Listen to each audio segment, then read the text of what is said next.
اگر آپ stock trader ہیں اور 40-50% سے پہلے پروفٹ بک کر لیتے ہیں تو آپ ادھر ٹائم ضائع کر رہے ہیں، اپنی محنت کے پورے پیسے وصول کرنے ہیں۔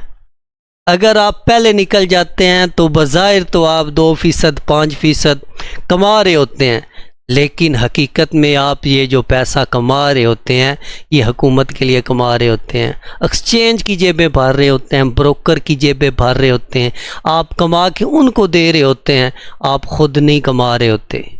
اگر آپ تھوڑا سا پیچھے جائیں، اپنا پورٹ فولیو دیکھیں اور اس میں دیکھیں جو کمپنی آپ نے لی ہیں خواہ وہ لاس میں گئی تھی، تو جب آپ نے ان کا پروفٹ بک کیا ہے تو وہ کتنے پرسنٹ پہ کیا ہے؟ اگر آپ نے ان کو ہولڈ کیا ہوتا وہ کمپنی آج کہاں پہنچ چکی ہیں؟ اپنی محنت کے پورے پیسے وصول کریں۔ یہ کیا ہوا؟ جب سٹاک نے آپ کی گردن پکڑی تو آپ بیٹھے رہے چپ چاپ، کوئی رسپانس نہیں، سکون سے بیٹھے رہے، اور جب اس کی گردن آپ کے ہاتھ میں آئی ہے تو آپ فٹ سے بھاگ کے نکل گئے۔ کیوں بھائی چھوڑا؟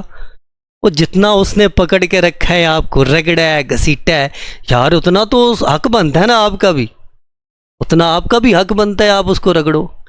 کم سے کم میری نظر میں جو بندہ سٹاک ٹریڈنگ کی بات ہو رہی ہے، انویسٹنگ کی نہیں ہو رہی، جو بندہ 40-50% سے پہلے پروفٹ بک کر لیتا ہے وہ ادھر ٹائم ضائع کر رہا ہے۔ سٹاک مارکیٹ کے اندر نقصان میں بیٹھنا کوئی بڑی مشکل کی بات نہیں ہے۔ آپ جتنے بھی انویسٹر دیکھے ہوں گے، ٹریڈر دیکھے ہوں گے، تو نقصان بالکل برداشت کر لیتے ہیں، پروفٹ ہضم نہیں ہوتا۔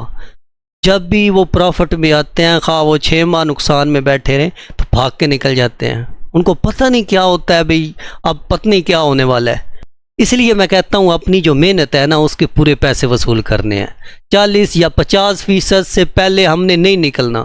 یہ تب بھی ہوگا جب آپ اپنی خود کی ریسرچ کے بعد سٹاک کو بائی کریں گے۔